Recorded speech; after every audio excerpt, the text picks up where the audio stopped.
উম্মতি ইয়াদখুলুনাল জান্নাতা ইল্লা মান আবা। দুনিয়ার সব উম্মত জান্নাতে যাবে, যারা রাসূল মানে না তারা যাবে না।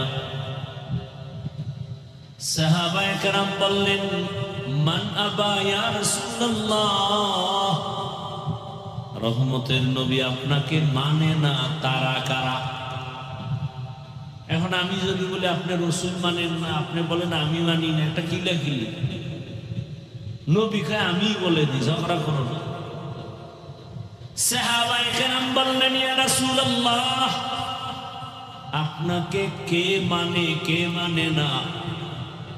নবী কথাটার জবাব দিতে গিয়ে একটু ভালোবাসার আওয়াজ দিয়েছেন, মান আতাআনি দাখালাল জান্নাহ, যে ব্যক্তি আমার অনুসরণ করবে সে জান্নাতে যাবে।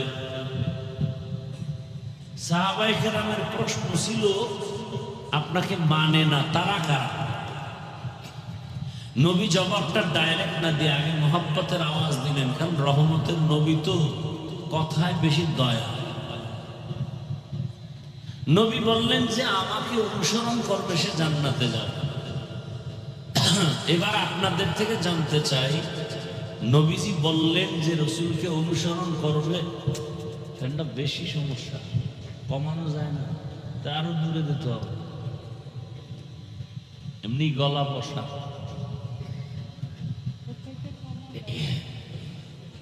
অনেক দূরে নিতে হবে, অনেক।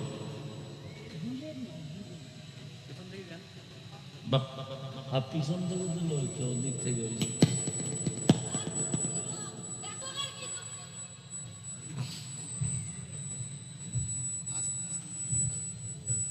খুব খেয়াল করি,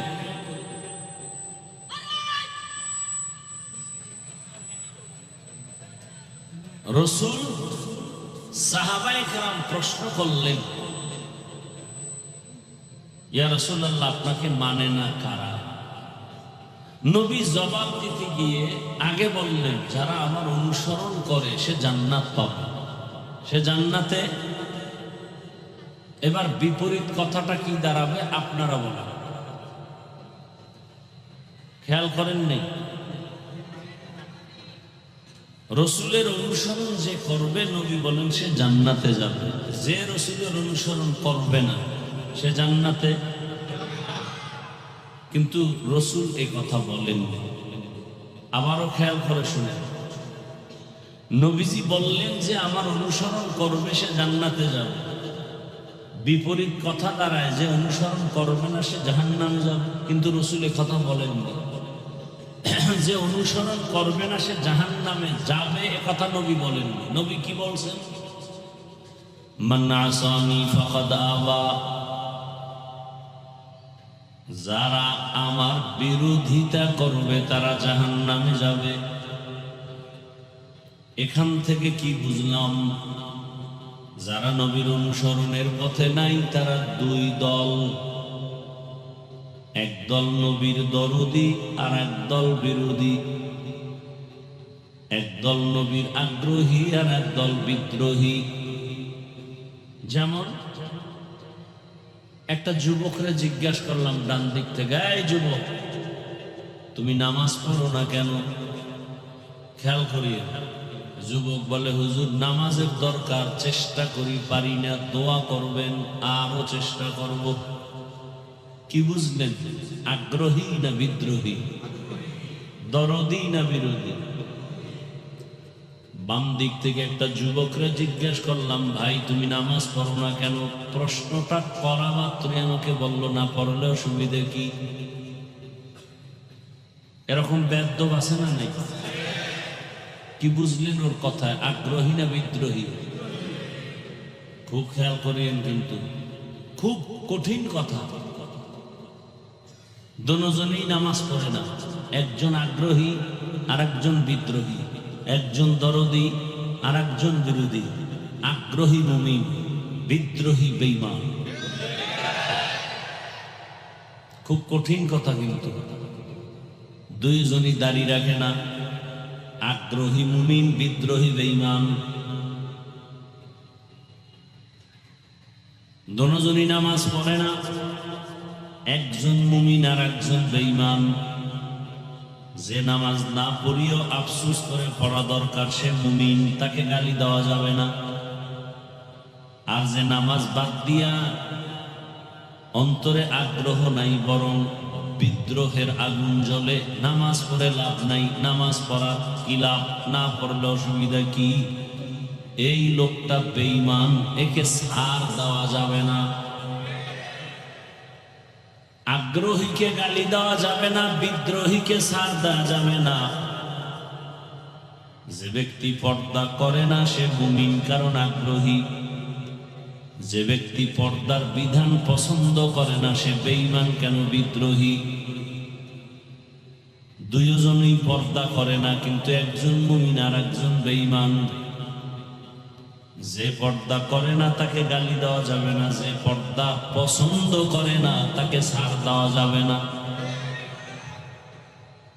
ব্যবধান আছে না? একজন ইসলামের রাজনীতি করে না কেন? মনে আশা আছে, সুযোগ পেলে করবে, মুমিন আগ্রহী। আর একজনে বলে ইসলামের রাজনীতি নাই, বিদ্রোহী মানে বেঈমান, তাকে ছাড় দেওয়া যাবে না। আচ্ছা, আমাকে একটা প্রশ্নের জবাব দেন, তাল মিলাইয়েন না, খুব বুঝে শুনে জবাব দিন।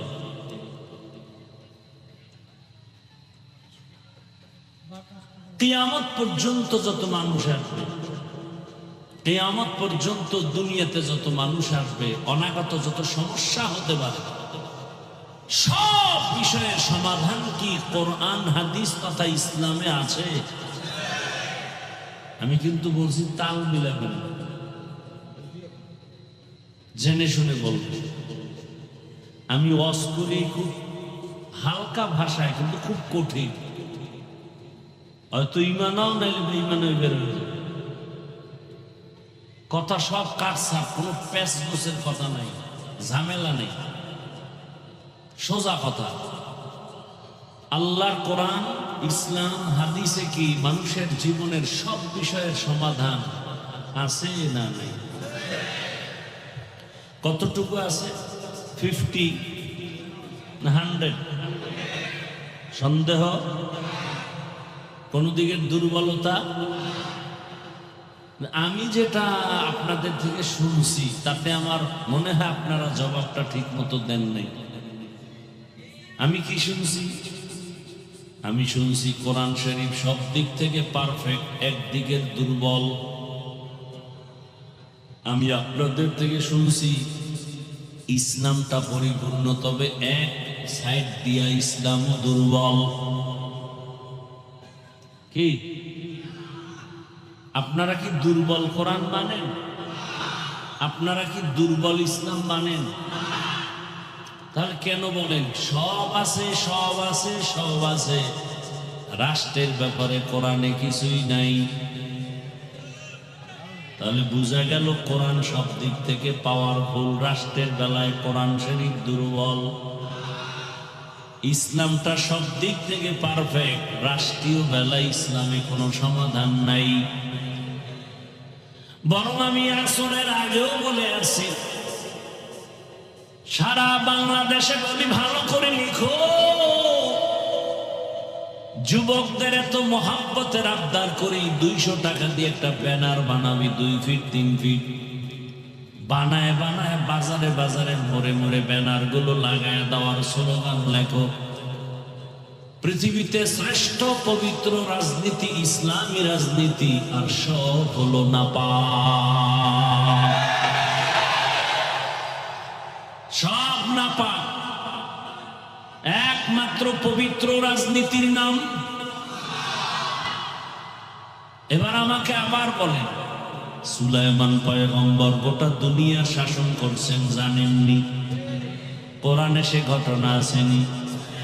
গোটা পৃথিবী শাসন করেছেন জুলকারনাইন, ঘটনা কোরআনে আসেনি? ইউসুফ নবী মিশরের অর্থমন্ত্রী ছিলেন, ঘটনা কোরআনে আসেনি?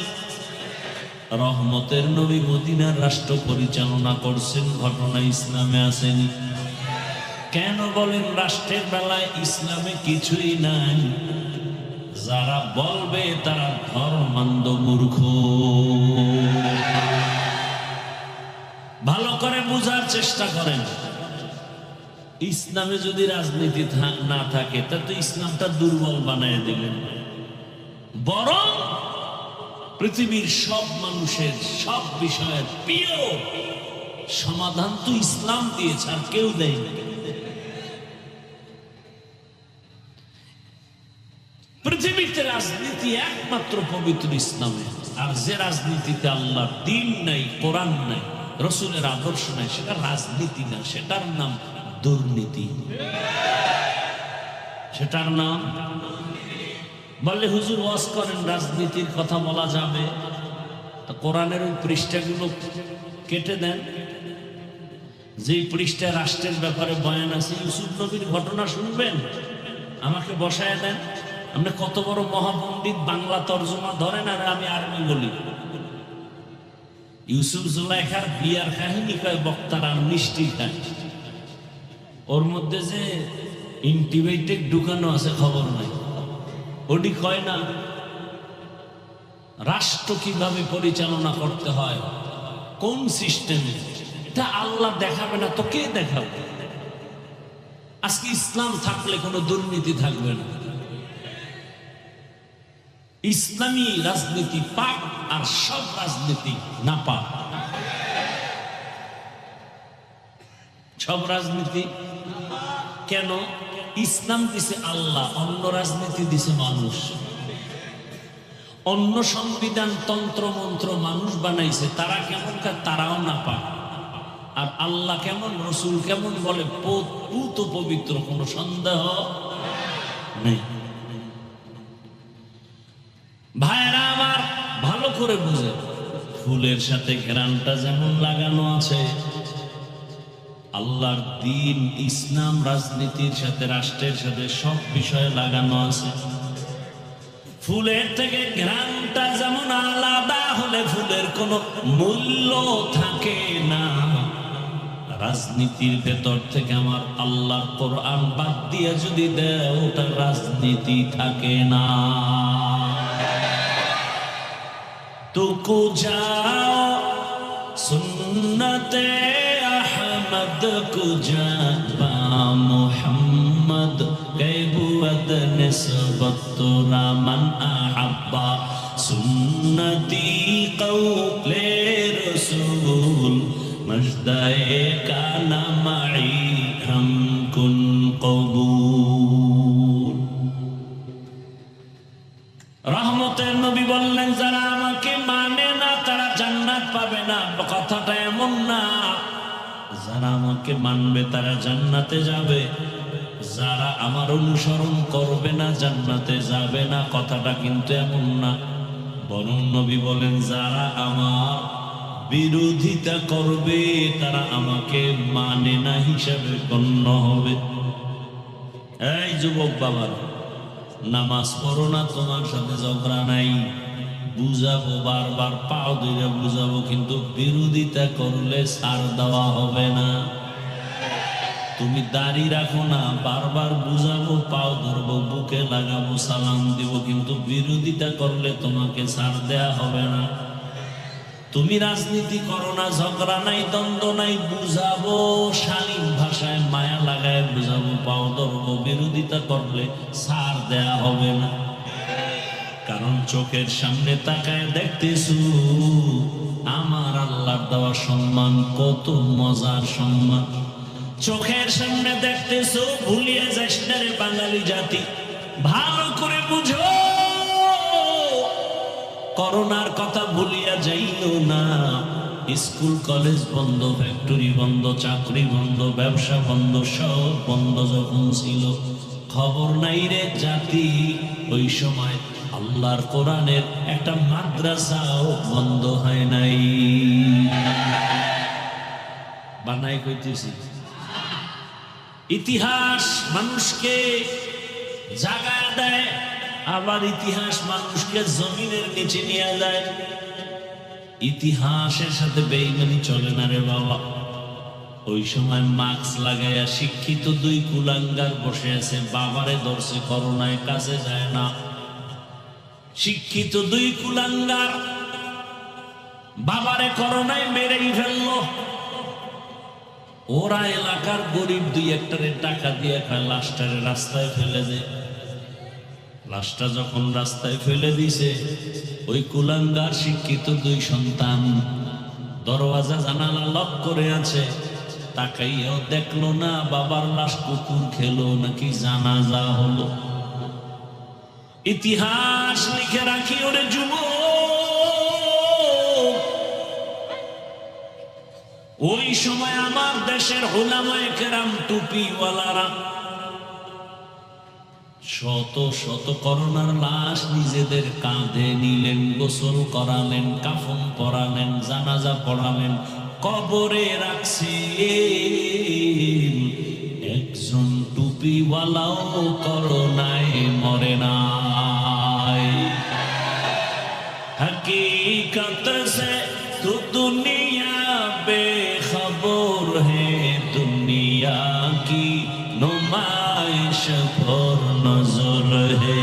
नमी गुयम के az दुनिया जुदा बाश, बाहर कारे के बाशी बा खुदा बाश।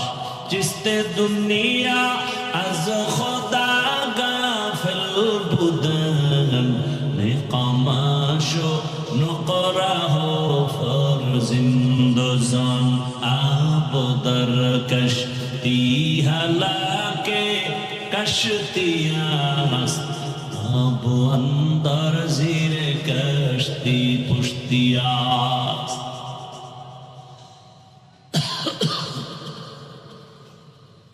ভিতর একটা জ্বলন আছে। তো ভিতর বলতে বুঝেননি কিছু?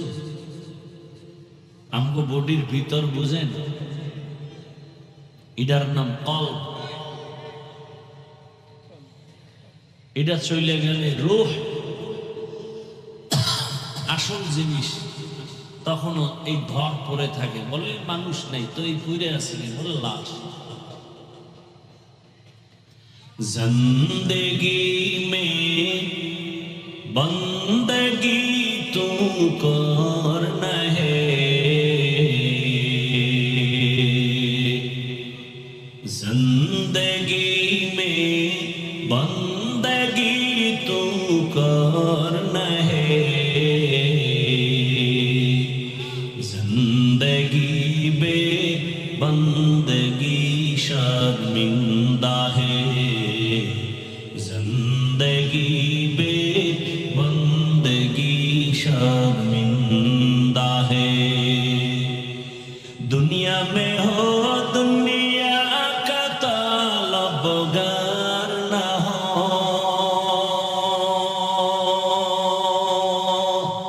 बाजार से गुजर हो खरीदार न हो।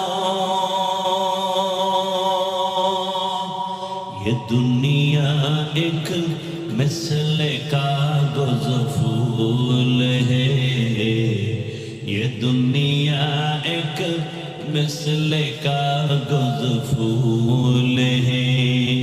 जिंदगी में बंदगी तू करना है, जिंदगी में बंदगी तू करना है।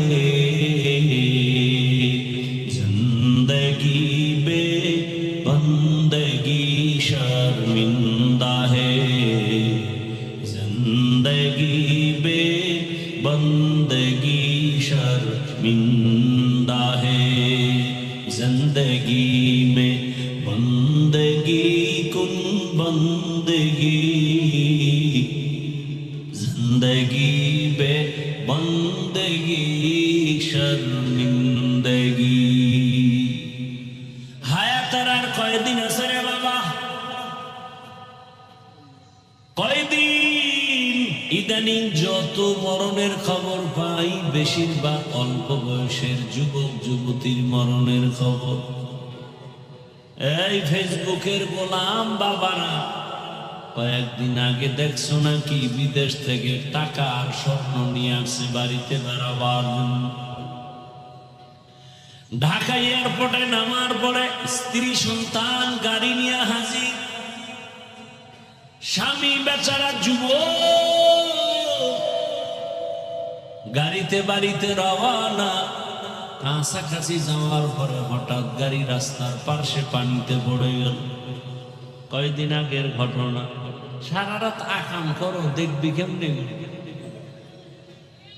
সারা রাত ঘরে বসে মোবাইল চালাওয়ার, চোখের জেনা, কানের জেনা, অন্তরের জেনা, জবানের জেনা করে করে রাত কাটাও। চেহারার মধ্যে কোনো আকর্ষণ নাই, কোনো নূর নাই, দেখলে কোনো মায়া লাগে না, এমন কপাল পুরে ফেলেছো রে বাবা। লেখাপড়া ধ্বংস করেছো, তোর জীবনটা যে কতই নষ্ট তোর খবর নাই। না জীবনে চাকরি পাবি, না জীবনে দাঁড়াতে পারবি, চরিত্রের কোনো ভালাই নাই, লেখাপড়াও নাই। এই মোবাইল মোবাইল করে মায়ের কত গালি দিছো, এই মোবাইল মোবাইল করে শিক্ষকের সাথে কত বেয়াদবি করেছো, এই মোবাইলকে কেন্দ্র করে কত বাবার সাথে বেয়াদবি করেছো, এই মোবাইল মোবাইল করিয়া কত আপনজনের তুই দুশ্মন বানাইছো। মা যদি একটু বরদোয়া দিয়েই দেয়, খোদার কসম মরার আগে বিছানায় পড়ে যাবি, কোনো লেখাপড়াও তোর জীবনের সফলতা আসবে না, কসম আল্লাহর বলে গেল। কারণ দুইটা অন্যায় করলে শাস্তি মরার আগে হয়, রাসূলের হাদিস। কয়টা অন্যায়? দুইটা অপরাধ আছে, করলেই শাস্তি মরার পরে না আগেই। قال رسول الله صلى الله عليه وآله وسلم اثنان يعجلهما الله في الدنيا البغي وعقوق الوالدين। দুইটা অপরাধ করলে শাস্তি হবে মরার আগে। এক অপরাধের নাম জুলুম, দ্বিতীয় অপরাধের নাম হলো মা বাবার সাথে বেয়াদবি। আরে রাস্তায় দেখি মাঝে মাঝে বয়ানে যাই, রাস্তার পাশে অনেক পাগল দেখি, উলঙ্গ কিন্তু ইংলিশে কথা বলে। দেখছো যুবকরা, অনেক পাগল দেখছি রাস্তাঘাটে আরবিতে কথা বলে। চিন্তা করলাম একা একা আসলে আরবি শিখলো কই, পাগল ইংলিশ শিখলো কই। হঠাৎ করে আমার মাথায় আসছে, না পাগল হইয়া ইংরেজি শিখে নাই, আরবি শিখে নাই, স্কুলের ভালো ছাত্র ছিল, বেয়াদবি করার কারণে পাগল হয়ে গেছে। লিকুল্লি শাইইন জিনাতুন ফিল ওয়ারা ওয়া জিনাতুল মারই তামামুল আদাবি। আজ খোদা খা में तौफीक आदब बेअदब महरूम गश्त अज फजले रसूलेर हादिसेर व्याख्या शेष एबार आयाते ढुकी। वमा अरसलनाका इल्ला रहमाताल लिल आलामीन।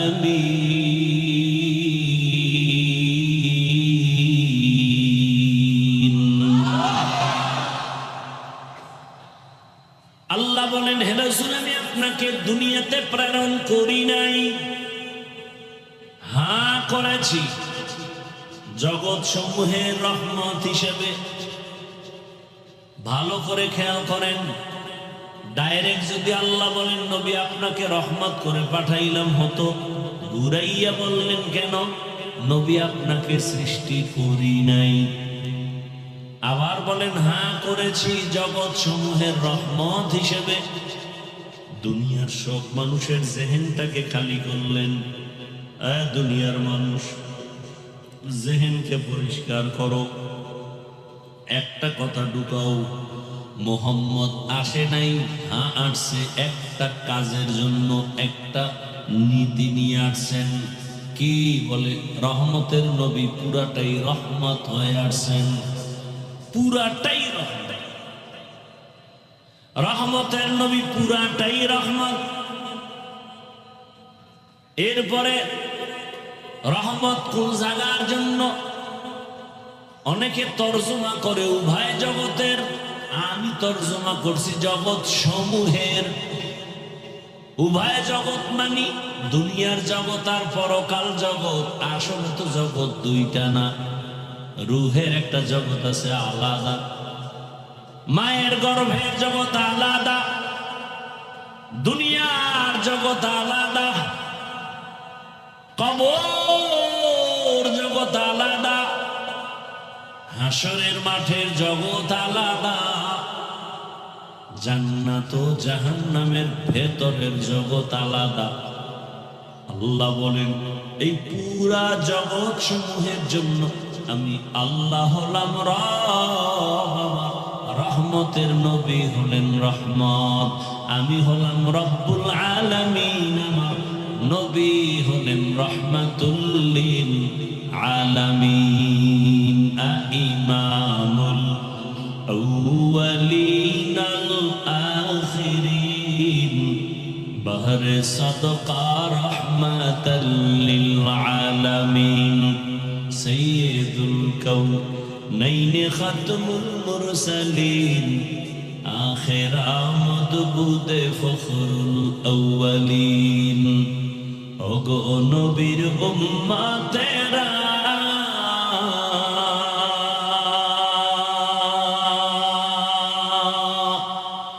হয়ে আজি দিশাহারা,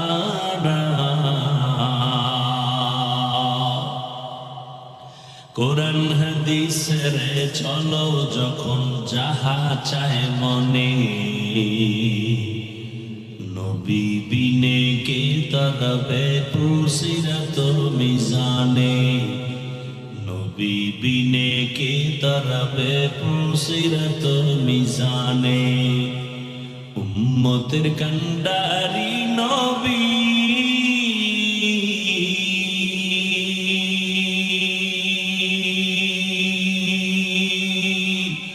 কাঁদছেন উম্মতের লাগি,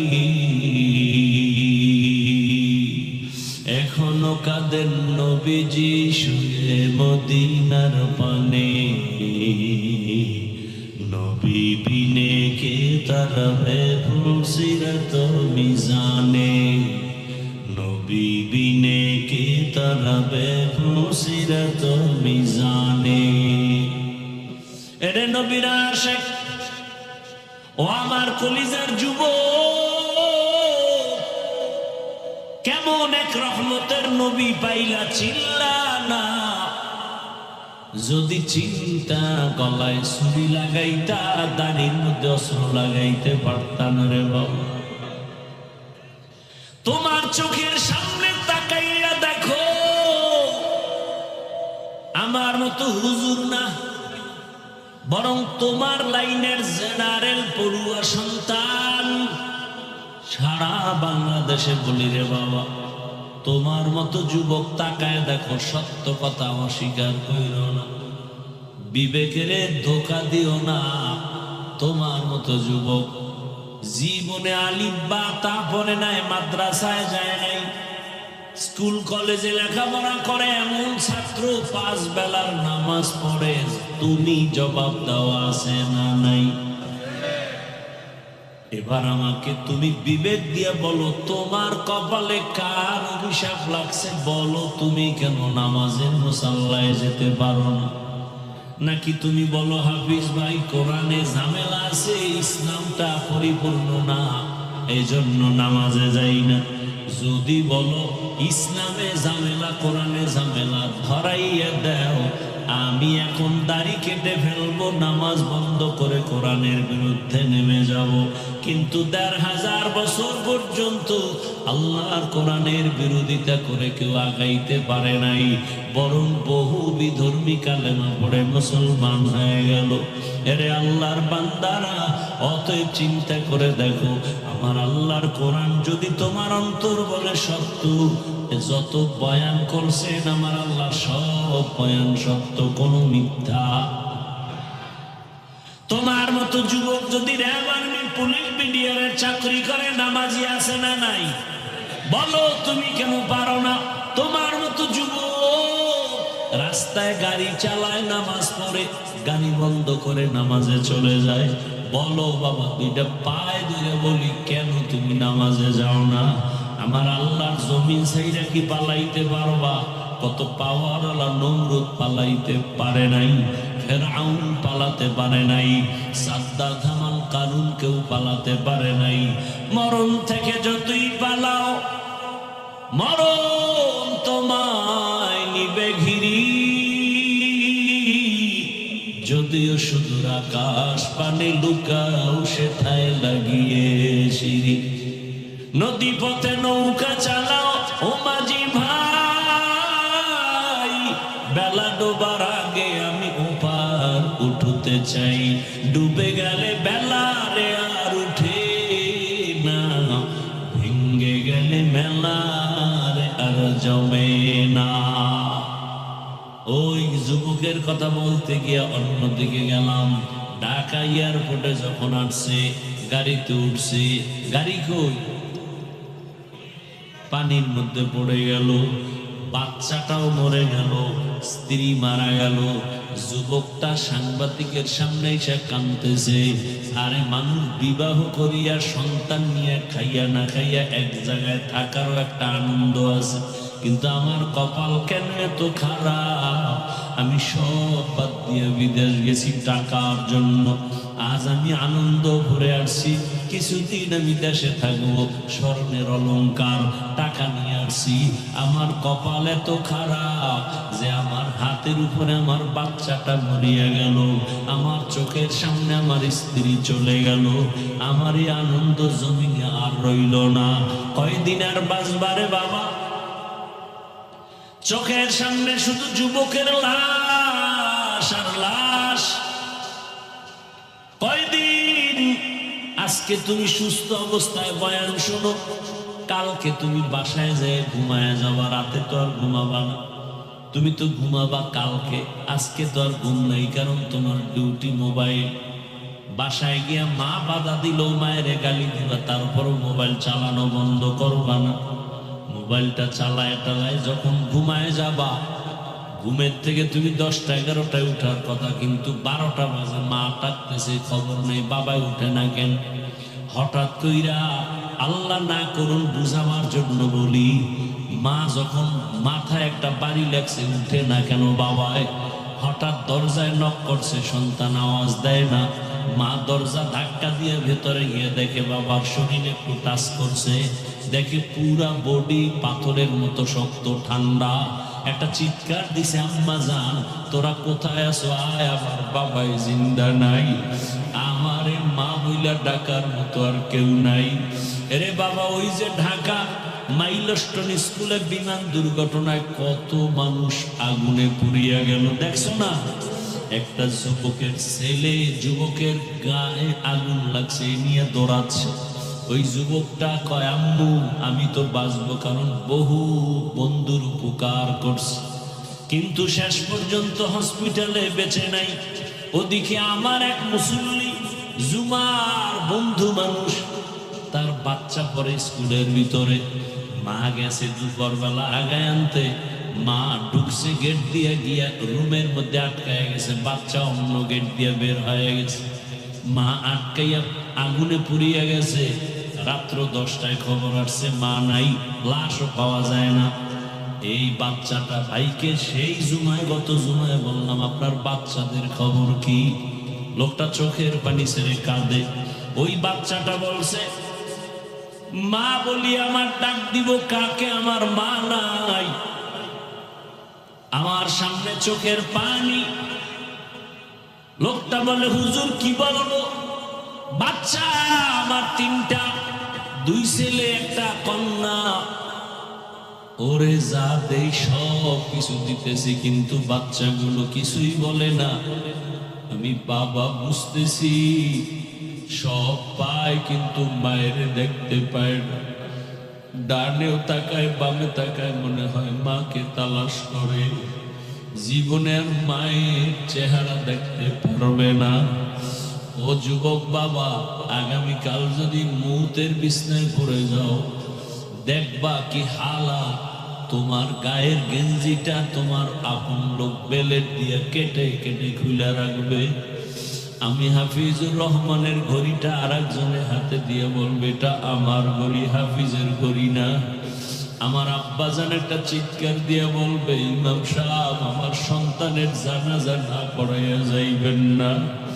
বাবা কাউকে বলবে যাও কেউ বাজারে গিয়ে কাফন কিনে আনো।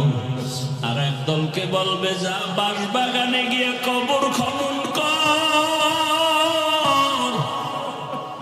আর এক দলকে বলবে তাড়াতাড়ি গরম পানি কর, চিরবিদায়ের গোসল গরম পানি কর। তোমাকে আমাকে ঘর থেকে সবাই টেনে টেনে নামাও, নামাইয়া ওই গোসলখানায় মশারি টানায় দিবে, গরম পানি দিয়ে গোসল করাইয়া সাদা কাফন পরাইয়া মসজিদের খাটের মধ্যে তোমার আমার দেহটাকে উঠাইয়া যখন জানাজার দিকে নিবে, আম্মা জান জানালা দিয়ে তাকায় বলবে আমার বাবারে কই নাও, জীবনের শেষবারের মতো একটু চেহারাটা দেখাইয়া যাও। আমি আমার বাবার চেহারাটা একবার শেষবারে দেখে নেই।